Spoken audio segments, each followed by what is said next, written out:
Selamat datang di sudut kamarku. Hari ini kami akan membahas mengapa sebagian besar presiden Indonesia berasal dari Jawa. Fenomena ini telah terjadi sejak kemerdekaan Indonesia pada tahun 1945. Sejak merdeka pada tanggal 17 Agustus tahun 1945, kursi Presiden Republik Indonesia selalu diduduki oleh politisi berdarah Jawa. Oleh sebab itu, tidak heran jika banyak orang ingin mengetahui fakta kenapa presiden selalu dari Jawa. Sejarah mencatat, 6 dari 7 politisi yang pernah menjadi presiden Indonesia berasal dari etnis Jawa. Soekarno yang berasal dari Blitar, Jawa Timur. Soeharto dari Bantul, Daerah Istimewa Yogyakarta. Kemudian Megawati Soekarnoputri yang lahir di Yogyakarta. Susilo Bambang Yudhoyono dari Pacitan, Jawa Timur, dan Joko Widodo dari Surakarta, Jawa Tengah.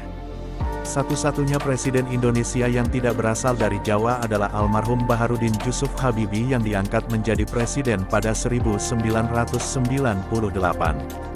Habibie diketahui lahir di Parepare, Sulawesi Selatan. Kendati demikian, jika ditelisik lebih dalam, Habibie masih memiliki garis keturunan Jawa dari ibunya yang berasal dari daerah istimewa Yogyakarta.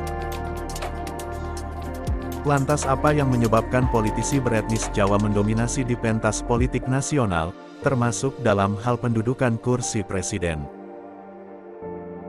Tapi sebelum masuk ke pembahasan, dukung channel kami dengan cara like, subscribe, dan tekan tombol loncengnya. Inilah fakta kenapa presiden selalu dari Jawa. Dihimpun dari berbagai sumber, berikut beberapa hal yang mungkin bisa jadi jawaban atas pertanyaan, mengapa presiden Indonesia selalu berasal dari Jawa. Mitos Ramalan Jayabaya.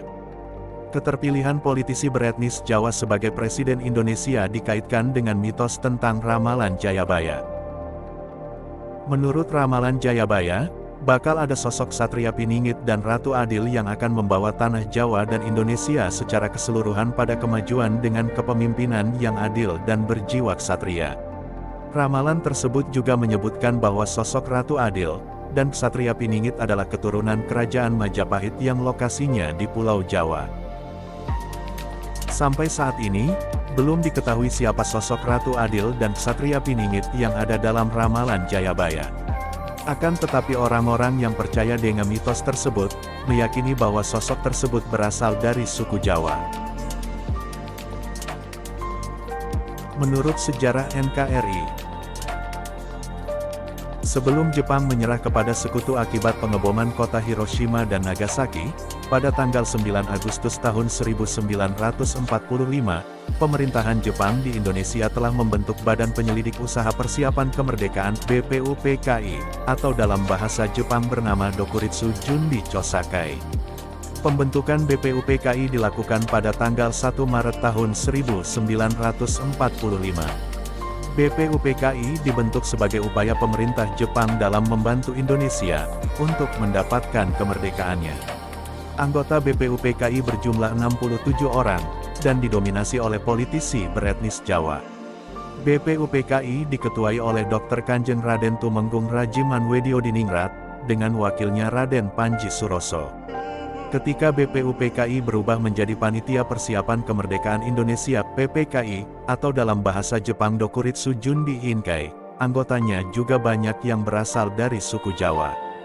Dari 21 anggota, 12 berasal dari suku Jawa, 3 dari Sumatera, 2 dari Sulawesi, 1 orang dari Sunda Kecil atau sekarang disebut Nusa Tenggara, 1 orang dari Maluku dan 1 orang beretnis Tionghoa.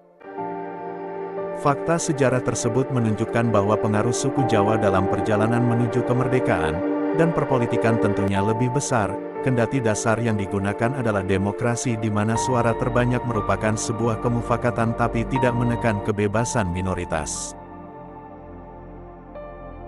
Berdasarkan demografi penduduk, Indonesia adalah bangsa yang memiliki keragaman suku bangsa, agama, dan bahasa. Menurut sensus penduduk pada 2010 silam, Jawa mendominasi 40,22%, sekitar 95,2 juta jiwa dari suku bangsa atau etnis penduduk Indonesia, yang berjumlah 236,73 jiwa. Artinya pemilih terbesar dalam pemilu, Pulau Jawa memegang pemilih terbesar.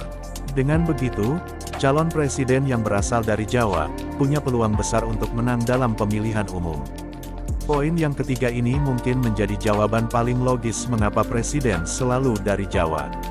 Meski begitu, tidak menutup kemungkinan bahwa di masa mendatang, Indonesia akan dipimpin oleh politisi yang tidak berasal dari suku Jawa. Terima kasih sudah menonton video ini. Jangan lupa untuk tetap dukung channel ini dengan cara like, subscribe, dan tekan tombol loncengnya.